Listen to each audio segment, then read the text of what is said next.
opportunity in holistically what epilepsy is all about. Let's look at the definition. Just give me a minute. Epilepsy medically is defined as a chronic brain disorder. So let's get that straight. Epilepsy is a chronic brain disorder. This particular disease is actually chronic. Why? Because it is a long-term disease. And it occurs when the nerves in our body, either one-sided or all-sided sections of the brain, begins to send wrong signals. Please, I would like the co-host to mute the child disturbing there, please. Let's mute that family that is disturbing. Yeah, thank you. So we have this group of nerve cells or neurons that once they begin to transmit wrong signals, please let them mute that family, please. Co-host. So once we have these neurons in the brain sending the wrong signals, as a matter of fact, once these wrong signals are sent, seizures occurs. So what's a seizure? A seizure occurs when the brain experiences a sudden burst of abnormal electrical activity. Now, if you look at our neurons, they are connected. If you look at the structure of the neurons, right from the dendrite to the axon terminal, you have the long axon to the axon terminal. It meets another dendrite, which serves as the head of another neuron. Through this neuron's connectivity, electrical and chemical impulses pass through, carrying information. So once there is a burst in any section Sorry, of excuse me, sir. Yes. Please let's move them now. We are not enjoying the program at all. That Samsung family, remove them.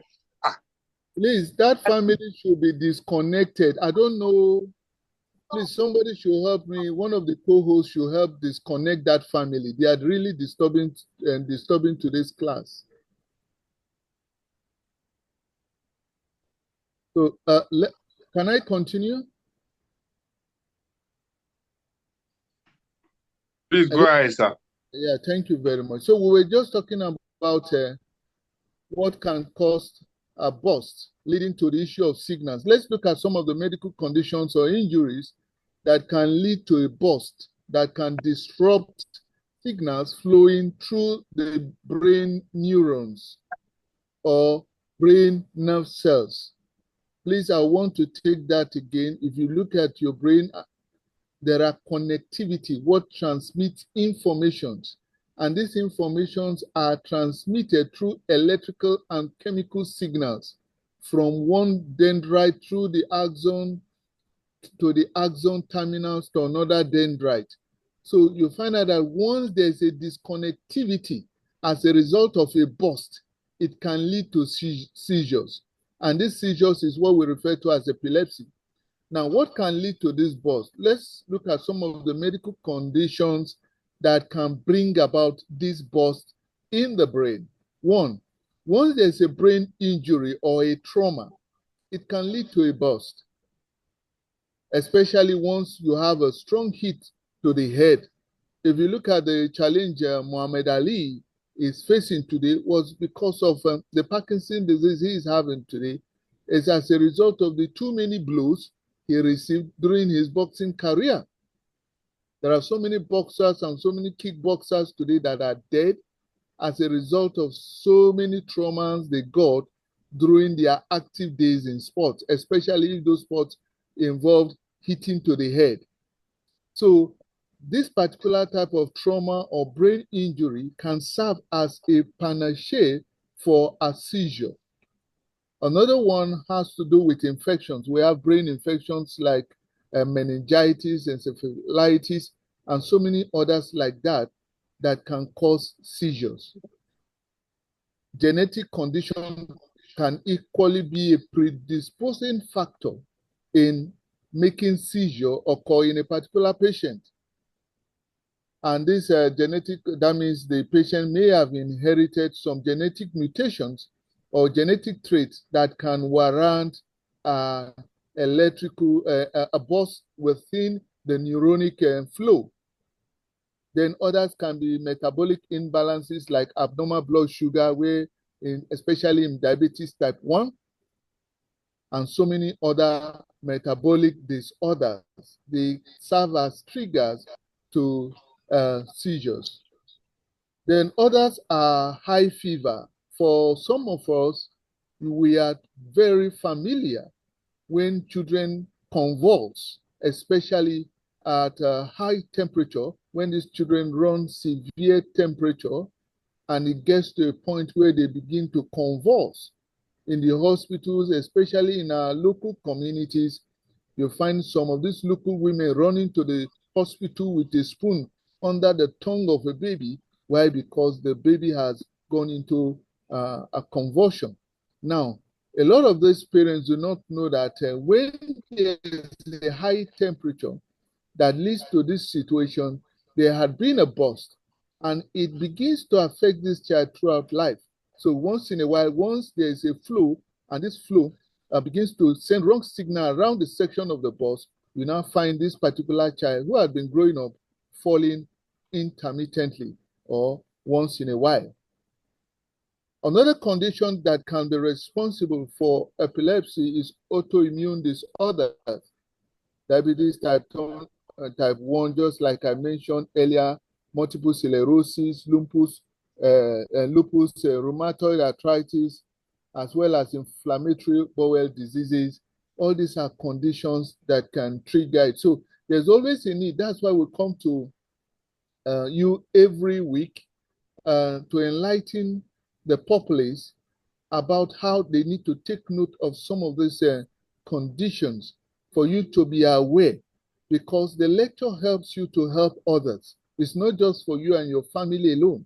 And that's why we are grateful to Superlife and the entire directors and the team of directors in Nigeria for this wonderful work they are doing in bringing this wonderful information.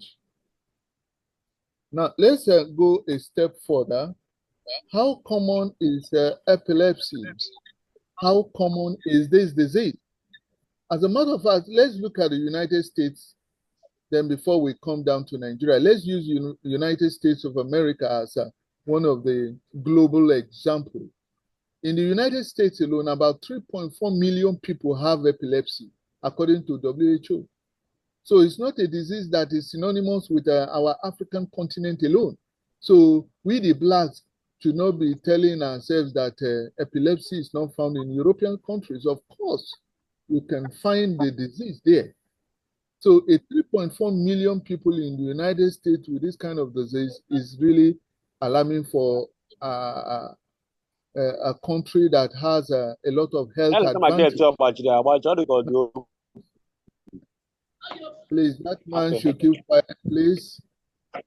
Of this number, 3 million are adults. So you find about 3 million of this population being adults, while the remaining populations we find it with children. Now, if we should come back to our country here in Nigeria, it is estimated that the prevalence of epilepsy in Nigeria ranges from 3.1 to 3.7 per 1,000 persons. So that means we are looking at between 3.1 to 37, 3.1 to 37 per 1,000.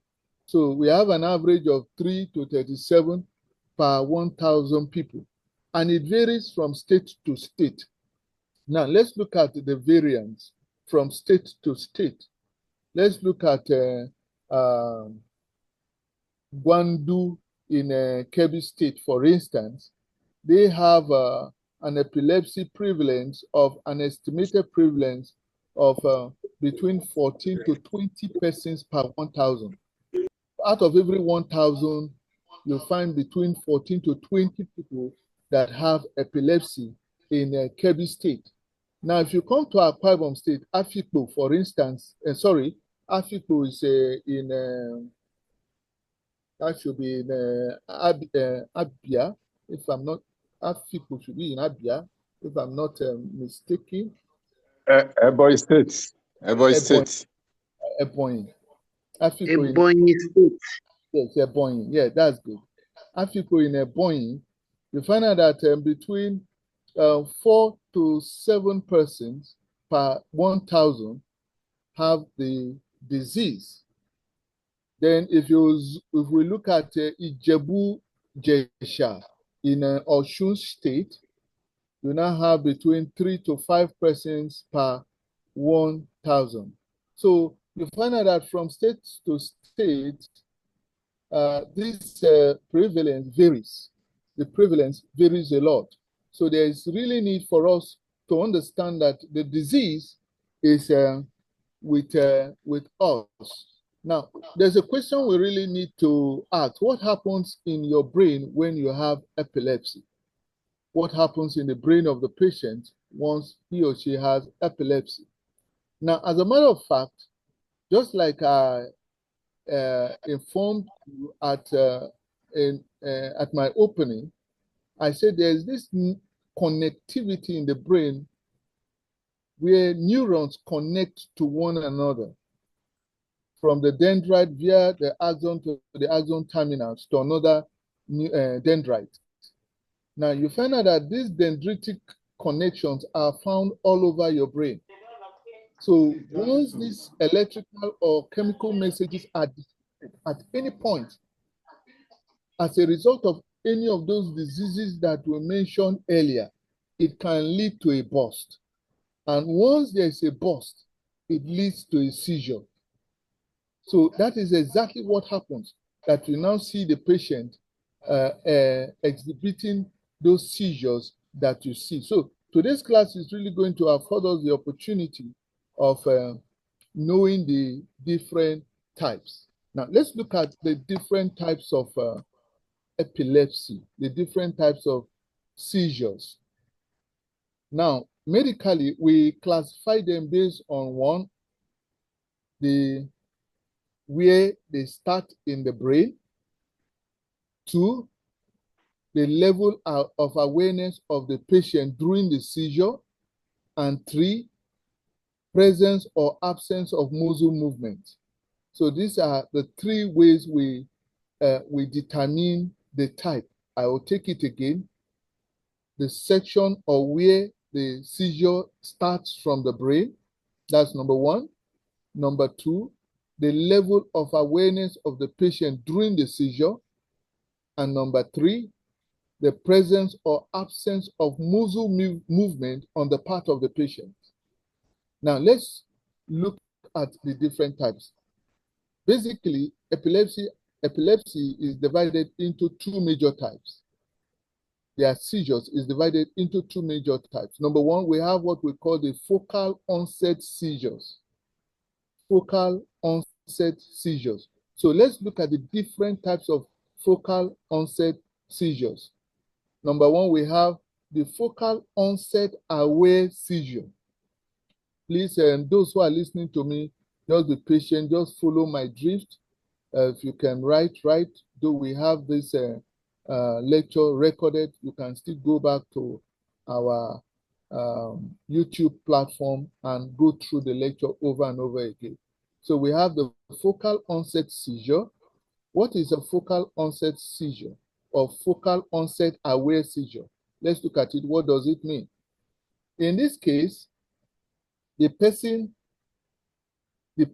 who is having the seizure is awake and aware during the seizure. Focal onset aware seizure. That's why it's called aware seizure. The person is having the seizure, but is awake and is aware. Now, let's look at some of the symptoms that appear on this patient. Number one, the person's senses changes. How the person begins to tell you about taste, smell, or sound varies from you who is tasting either that same food or listening to a sound that is quite at variance with what this patient is telling you he's hearing. Then if you look at the face of the patient, there's a change in the patient's emotions.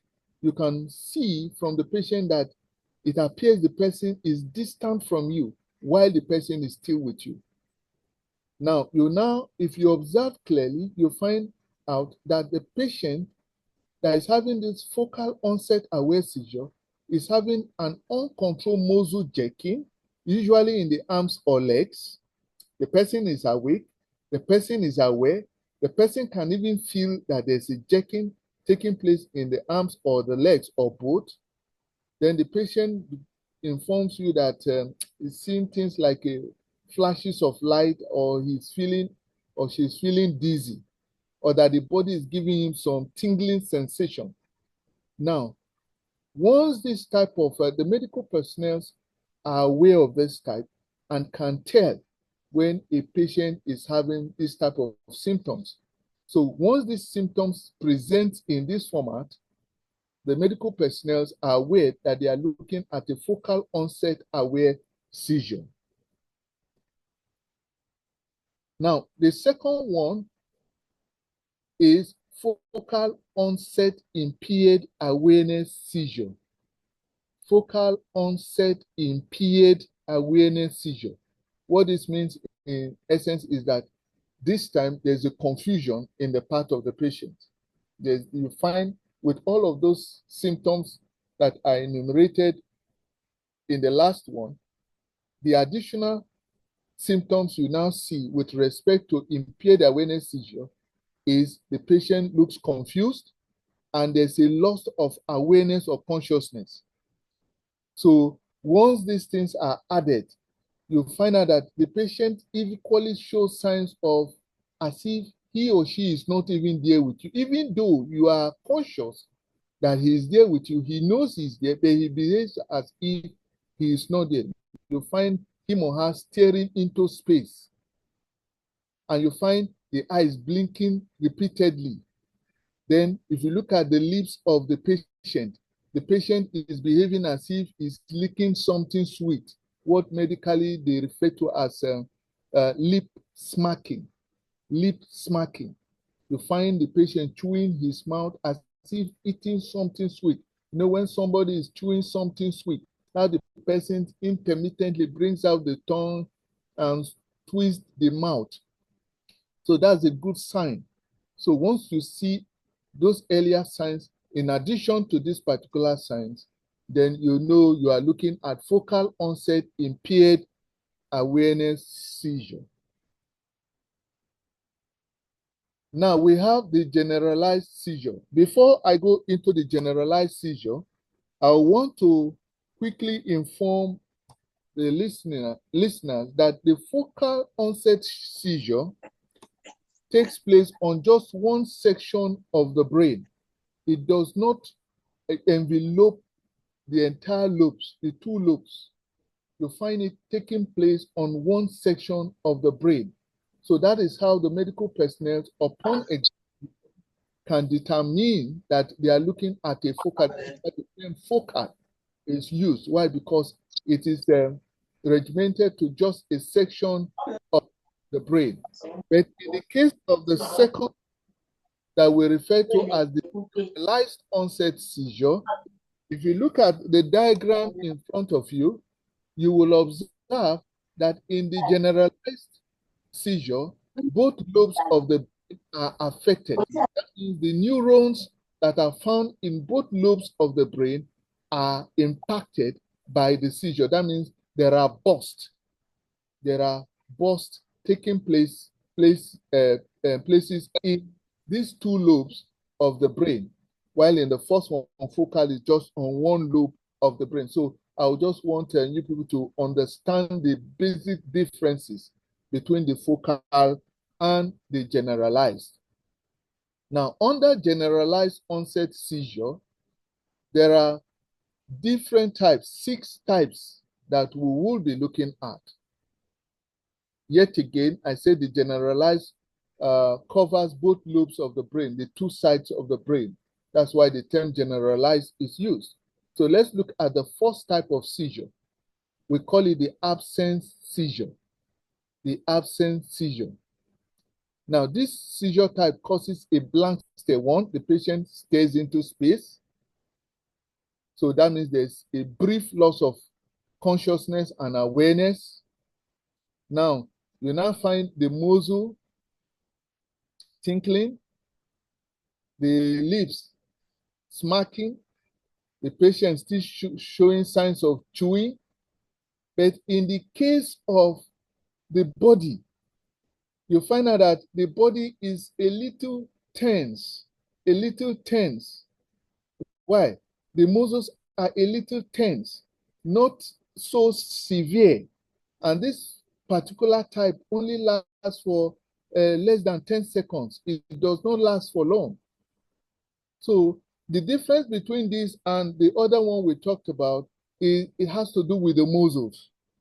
While these other patients are aware, these ones, you might find them a little bit, they might not fall to the ground, but wherever they are, you find them looking, a bit stationary. Stationary. Why? Because the muscles have become a bit tense. So you find for that split seconds, less than 10 seconds, you find all of these signs. The second one is what we refer to as atonic seizures. Now, in atonic seizures, the muscles, though tense, just like in the first case, they are not as tense to a point where they are stiff. The patient might either be on the ground or the patient might just fall on the sofa, depending on where he or she was standing when the burst took place. But one basic fact that we see in this particular one is that the muscles of the hand, the limbs, are not as stiff as other seizures which we are going to look at. Here, you now find out that the patient just is on the ground and the patient looks as if he has passed out or has passed out for some time. I've seen this type countless number of times, and you see people coming to pour water. The patient is not tensed, the limbs are not stiff, but the patient has passed out. So when we look at this and we do not see that tense nature of the muscles, then we get to understand that we might be looking at an atonic seizure here. Now, the next one is tonic seizure. In tonic seizure, the muscles becomes really tensed. The muscle becomes tense and stiff. You find the whole body stiff.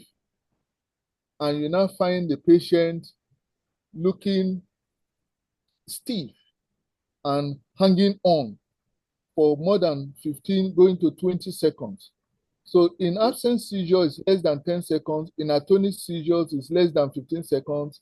In tonic seizures is less than 20 seconds. So the height, the duration of the seizures equally determine the type that we are looking at. So if it should happen and there's medical personnel who takes conscious of the timing, then he or she, looking at the general presentation of the body, will be able to determine which type of seizure he or she is looking at. Then we have the clonic seizure, just like the term clonus means fast, repeating. So you now find the patient being stiff, and you now find the patient jerking. In this case, the patient is jerking continuously. The patient is not only stiff, but is equally jerking. Now, the one that is very common that all of us see often with so many patients is a combination of tonic and clonic. Tonic-clonic seizure is a combination. In this case, now you now find the patient foaming from the mouth. The patient is stiff. The patient is jerking. You now find the patient as if trying to bite his tongue or her tongue. So you find foams coming in some of them from their mouth, nostrils. You see them jerking, and as they jerk, foams are coming out from their nostrils, from their mouths, the tongue biting their tongues, and you see them going jerking. And this one is basically most of the type you see in Nigeria. We see this a lot in Nigeria, and this one can last from 1 to 5 minutes. And in some cases, you find the patient urinating on himself or herself, or even passing stool, feces. So this one, we refer to it as tonic-clonic seizures. Then the last one of the generalized seizure is the myoclonic seizure. So this one only happens, all of those signs and symptoms, but in this case, this one only lasts for a couple of seconds. You now find the person jerking, and after a time, the person is back.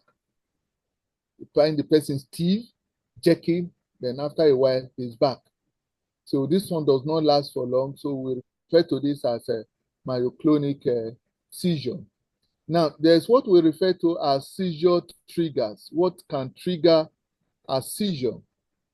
Please just give me a minute. Let me just take something out. What can trigger a seizure? One, stress. And one thing I must let our today's audience know is that seizure can occur at different age, be it that you're young, an infant, an adult. It affects all ages. So there's no particular age that you say you cannot get a seizure. We see even the infants, once you leave them and their temperature go up, they develop convulsion. That's a form of seizure. So because there's a burst in the brain, so the child convulses. And we see cases like this where if it is not handled, such a child, as the child grows up, because there had been a wrong signal transmitted in the neurons within the brain, you now find the child having challenges later in life. So stress is one, especially with adults. Sleep issues, especially if you're not getting enough sleep. We see cases like those that have sleep apnea. Sleep apnea, a condition is a respiratory condition, and that you find some of these patients using devices like machines to enable them sleep. So they sleep with machines, those with this condition called sleep apnea. So another one is the use of alcohol. Sometimes alcohol withdrawal can equally lead to those who have withdrawn from alcohol. They need to be medically supervised or observed. Those who use alcohol too, and they are exposing themselves. I've said this earlier, illness or fever, and so many other conditions like eating disorders, not eating properly, and certain foods too can serve as predisposing factors like caffeine and so many others like that. Dehydration too can serve as a predisposing cause. So what are the symptoms and causes? I've already mentioned this earlier. But please let's just summarize before I call on my farm Chilaka, to come on board. Let's just summarize some of the seizure signs and symptoms. I told the entire class today that temporary loss of awareness or consciousness is seen with most of these epileptic cases or seizure. Uncontrolled muscle movement, muscle jerking, loss of muscle tone, blank stare, staring into space, that is.